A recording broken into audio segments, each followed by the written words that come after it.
Mr. David Walliams.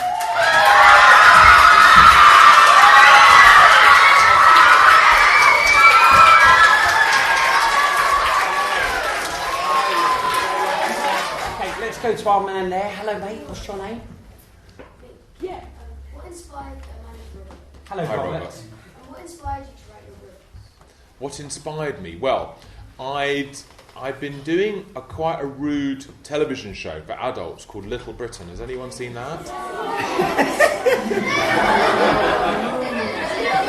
Good impersonation. I blame the parents because it's not. But anyway, so I'd come from doing that, and even though it was meant for adults, lots of children liked it. And we did a live show. We went around theatres and and loads of kids came. And I thought, wow, maybe I should do something, just for kids with the same sort of humour of Little Britain, but just tone it down, not quite as rude, but the same spirit. And then, so the first book came out of that, The Boy in the Dress, and then Mr. Stink was the second one.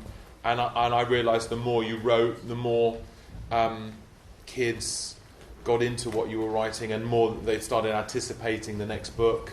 And then all of a sudden I felt like, oh right, for a load of kids I'm probably more they probably see me as a children's author more than anything else. Do you know what? I think you've got to have a bag. Let's go to our lady at the front. Hello. What's your name? Laura. Hello, Laura. Oh, Laura. That's my wife's name. Yes, wife's name. Date's wife's name. Okay. What's your question? Are you planning a new book, and where did you get the idea from if you did?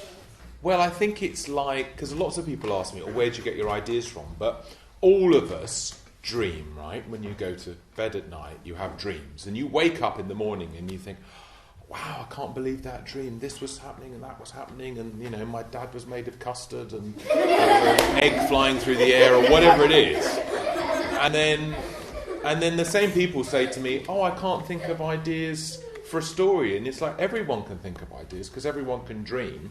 You just need to go sort of far into your imagination, and it's a really wonderful thing to be a writer, I think, because it's like being a magician. I know you're a magician, yeah, but it's like you can create something from thin air, which is really, really lovely. And I'm writing a book at the moment. Do you want to know the title? Yes, of it? please. Yes. Okay, it's called Demon Dentist.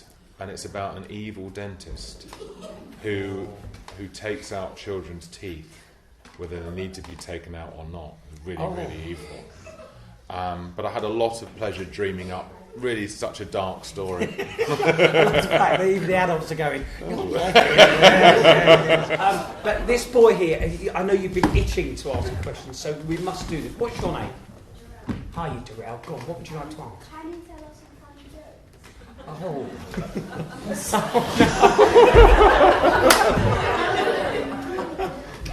That's possibly the worst thing to ask. I'm trying to think of one that is not rude.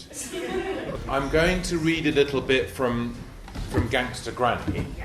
And so this is the part of the story where Ben has gone round to his granny's house and he's discovered she has all these amazing jewels in a biscuit tin. And they're just looking at the jewels when they noticed that someone is peering in through the window. Ben's eyes darted towards the window.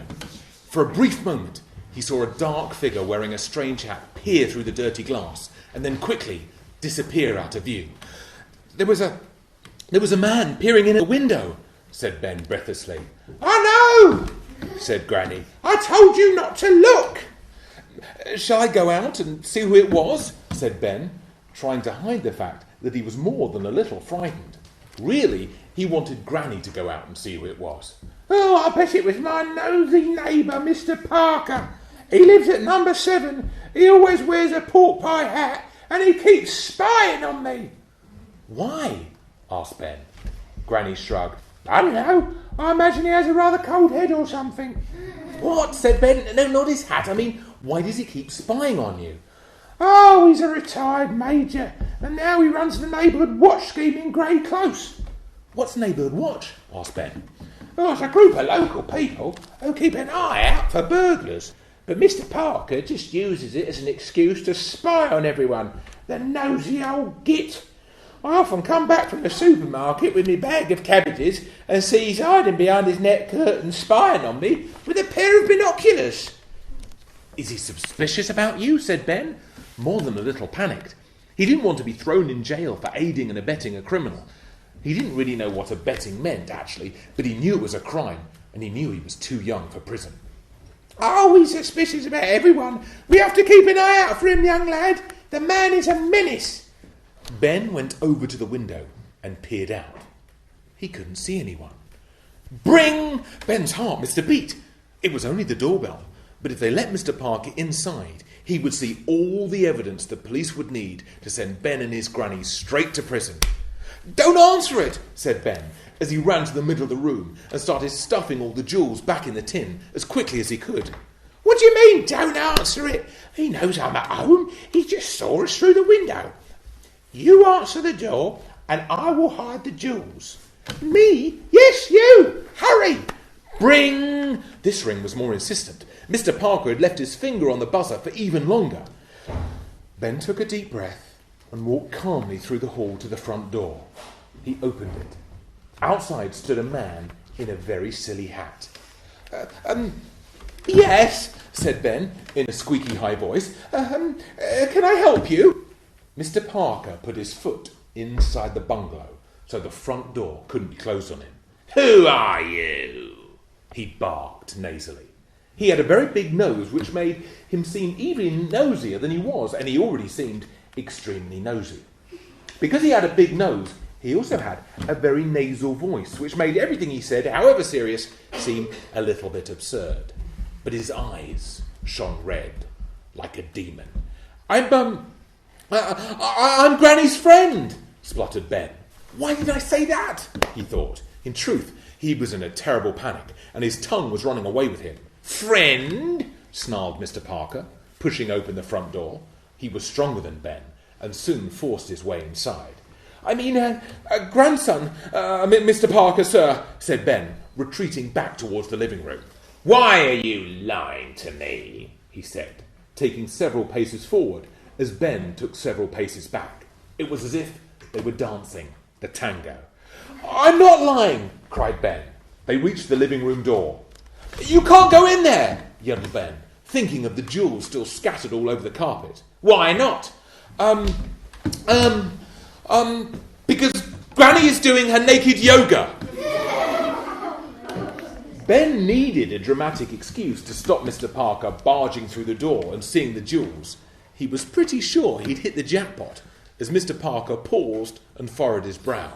Sadly, the nosy neighbour was not convinced. Naked yoga, a likely story. I need to talk to your grandmother right away. Now get out of my way, you nasty little worm of a boy, he said as he shoved the boy aside and opened the living room door.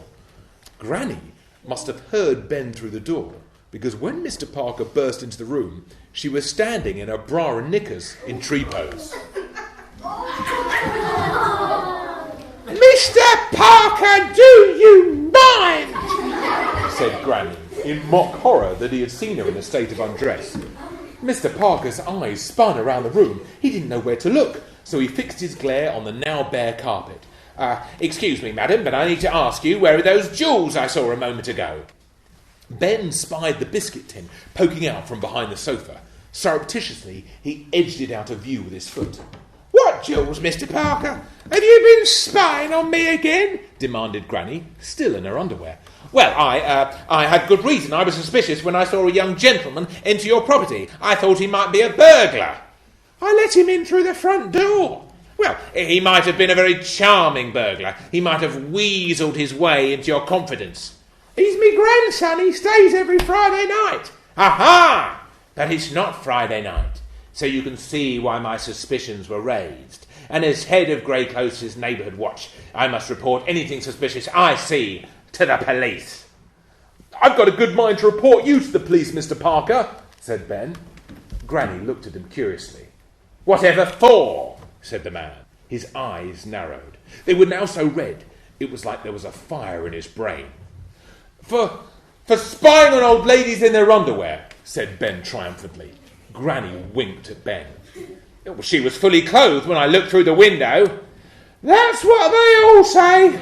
Now get out of my house before you're arrested for being a peeping Tom. You've not heard the last of me. Good day. With that, he spun on his heels and left the room. Granny and Ben heard the front door slam behind him, and they ran over to the window and watched him scuttle back to his bungalow. I think we frightened him off, said Ben. Oh, but he'll be back. We have to be very careful. Yes, we'd better hide this tin somewhere else. Yes, I'll put it under the floorboards. OK, said Ben. But first, yes, you might want to get dressed. There we are. Thank you. Mums, dads, teachers, please, massive round of applause for one very special person.